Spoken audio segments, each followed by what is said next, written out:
जितना ज्यादा स्ट्रांग होगा आपका फ्रूट भी उतना ज्यादा मीठा होता है। पहले अपने आपको अपना रूट को ठीक कर लीजिए, फ्रूट तो अपने आप ही ठीक हो जाएगा।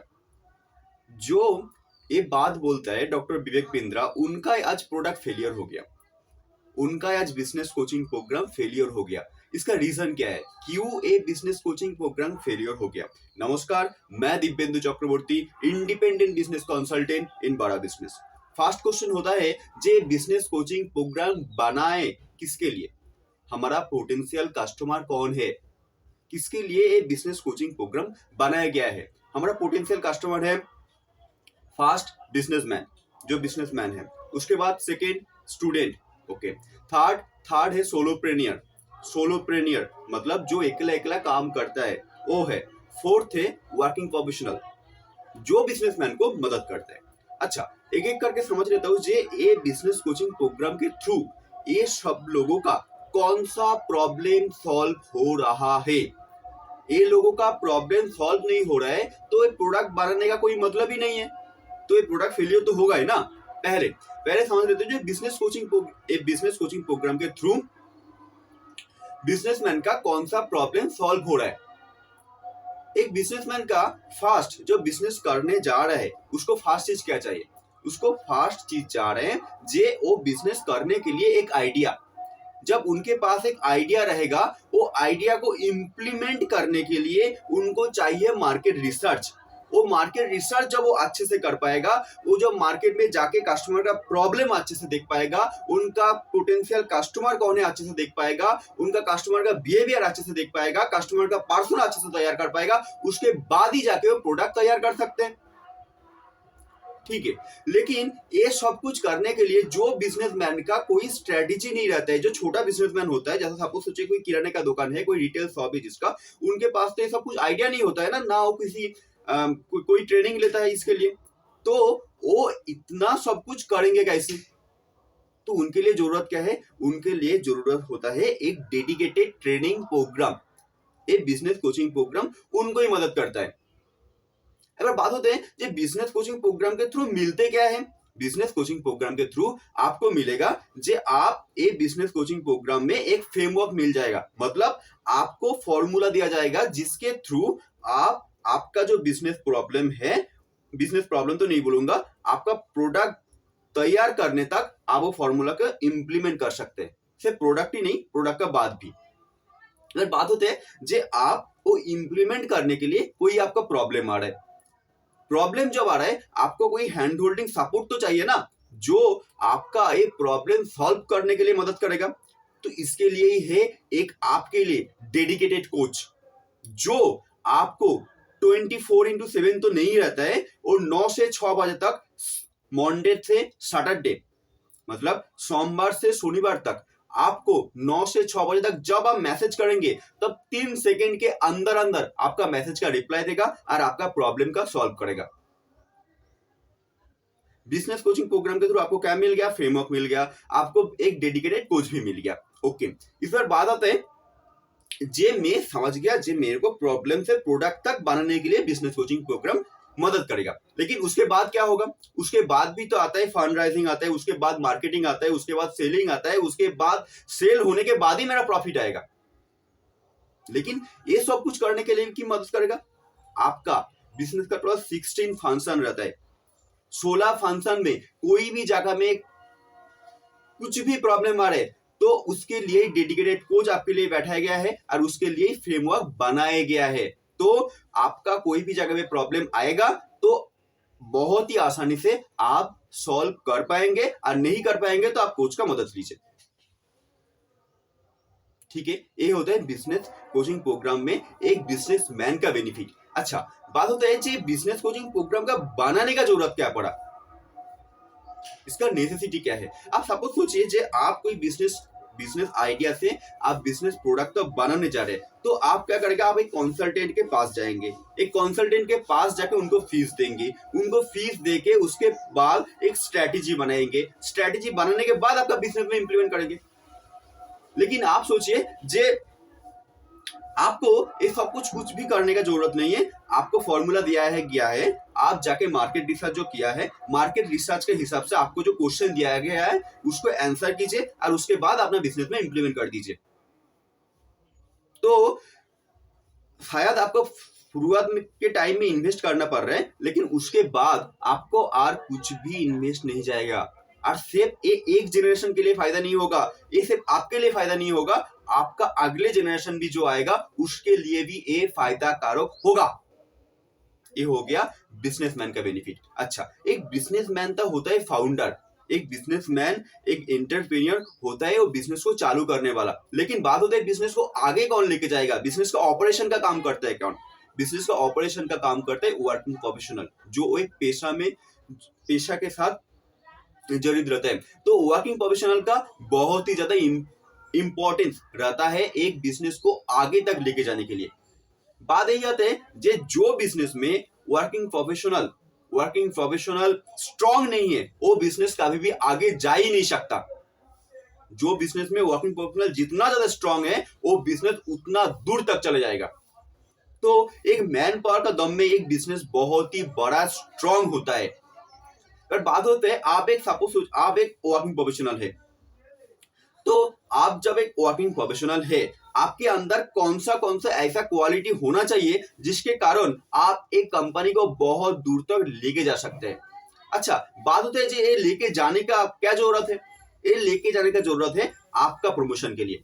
आप चाहते हैं ना आपका प्रमोशन हो जाए, लेकिन आप सपोज सोचिए आप चाहते हैं खुद का मदद करने के लिए,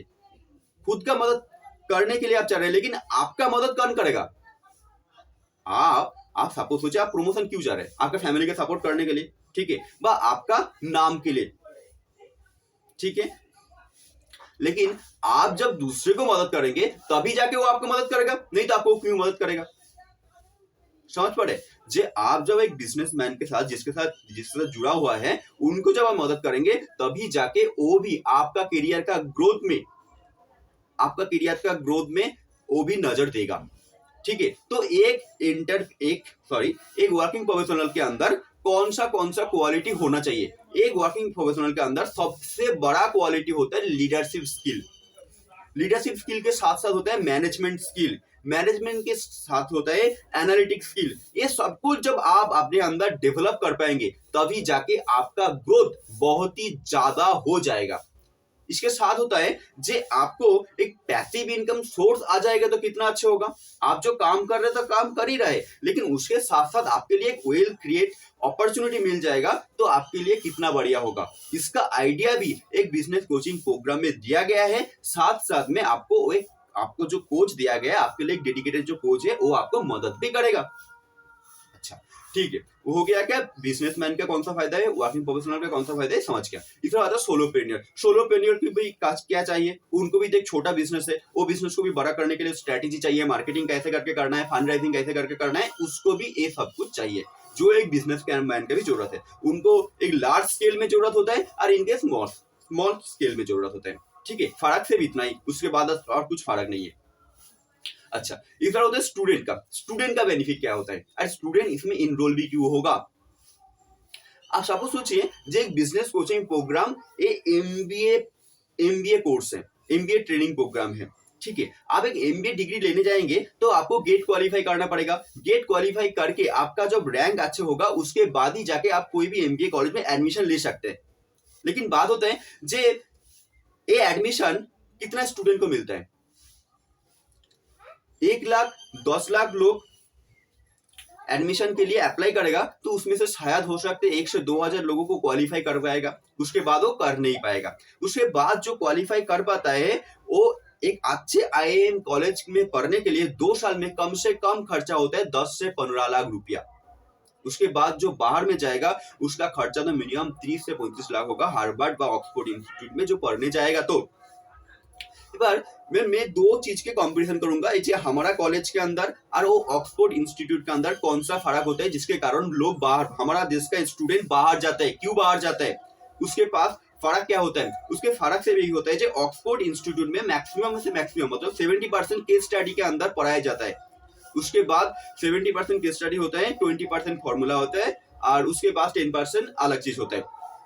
लेकिन इंडियन जो इंस्टीट्यूट होता है उसमें से 70% तो फॉर्मूला होता ही नहीं है, उसमें से आपको किताब का बात बोला जाता है।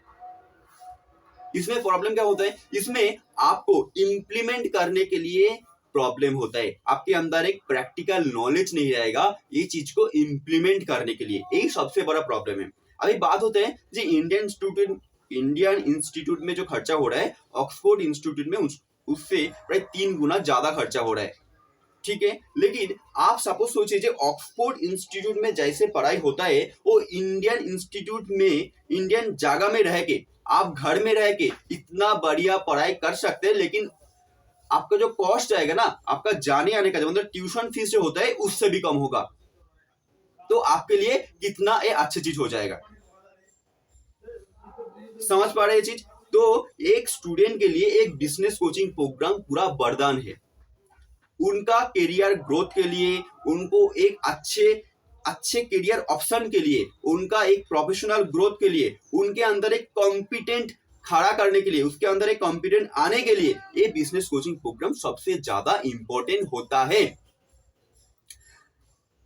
इस बार बात होते हैं जो एक स्टूडेंट के अंदर कौन सा क्वालिटी होना चाहिए एक अच्छे जॉब मिलने के लिए। उनके अंदर सबसे इंपॉर्टेंट जो क्वालिटी होता है वो होता है लीडरशिप स्किल। लीडरशिप स्किल में कौन सा चीज आता है, लीडरशिप स्किल में सबसे ज्यादा इंपॉर्टेंट जो होता है वो होता है लिसनिंग स्किल, सुनने का क्षमता। उसके बाद टीम मैनेजमेंट के स्किल, ये सबसे ज्यादा इंपॉर्टेंट होता है जो आप 21st सेंचुरी स्किल के थ्रू आप सीख भी सकते हैं, और साथ साथ में एनालिटिक्स स्किल के थ्रू आप जो काम कर रहे हैं उसको मेजर भी कर पाएंगे। ये होता है स्टूडेंट का बेनिफिट। इस बार सेकेंड क्वेश्चन होता है जे ये प्रॉब्लम सॉल्विंग प्रोडक्ट क्यों बोला, ये आप समझ गया, हमारा पोटेंशियल कस्टमर कौन है ये भी आप समझ गया। इस बार बात होता है जे इस प्रोडक्ट में कौन कौन एलिजिबल नहीं है, हमारा टारगेट कस्टमर के अंदर भी ऐसा कौन है जो इस प्रोडक्ट लेने के लिए एलिजिबल नहीं है। हमारा जो प्रोडक्ट लेने के लिए आता है उसके बाद 2 चीज होता है, एक होता है मनी और सेकंड चीज होता है विल। जिनके पास मनी कम है लेकिन विल बहुत ही ज्यादा स्ट्रांग है वो प्रोडक्ट के लिए एलिजिबल है, लेकिन जिनके पास मनी है लेकिन विल नहीं है वो ये प्रोडक्ट के लिए एलिजिबल भी नहीं है। मतलब आपके पास एक स्ट्रांग विल होना चाहिए ये जो लर्निंग आप ले रहे हैं इनको इम्प्लीमेंट करने के लिए। इम्प्लीमेंटेशन जब तक आप नहीं कर पाएंगे तब तक कुछ भी फायदा होगा भी नहीं। तो एक इम्प्लीमेंट करने के लिए आपके अंदर एक डिसिप्लिन होना चाहिए, ये सबसे ज्यादा इंपॉर्टेंट होता है। जब आप ये नहीं कर पाएंगे तब आपके लिए ये प्रोडक्ट कोई काम का नहीं है, ये आपके लिए फेलियर साबित होगा। लास्ट क्वेश्चन जो मैं पहले बोला था, जे बिजनेस कोचिंग प्रोग्राम इतना अच्छे प्रोडक्ट होने के बाद भी क्यों फेलियर हो गया। आपको क्या लग रहा है ये प्रोडक्ट फेलियर हो गया? ये प्रोडक्ट ना भूतो ना भविष्यति, ना आज फेलियर है ना इन फ्यूचर फेलियर होगा, कभी भी फेलियर नहीं होगा, क्योंकि ये प्रोडक्ट आपका ही प्रॉब्लम सॉल्व कर रहे हैं, तो ये प्रोडक्ट कभी फेलियर हो ही नहीं सकता है। और भी डिटेल्स जानना चाह रहे हैं तो नीचे दिया जो बोर्ड लाइन नंबर है इसमें जाके कॉल कर लीजिए, मैं और मेरा एंटायर टीम आपको मदद करूंगा इस प्रोडक्ट के बारे में और भी अच्छे से नॉलेज देने के लिए। साथ साथ में आपका नीड के अकॉर्डिंग ये प्रोडक्ट सच में आपके लिए सही होगा कि नहीं होगा ये भी जानने के लिए। बहुत बहुत धन्यवाद ये पूरा वीडियो को देखने के लिए। लाइक शेयर एंड सब्सक्राइब करके मेरा उत्साह बढ़ाने के लिए आपको हृदय की गहराई से बहुत बहुत धन्यवाद। Thank you so much.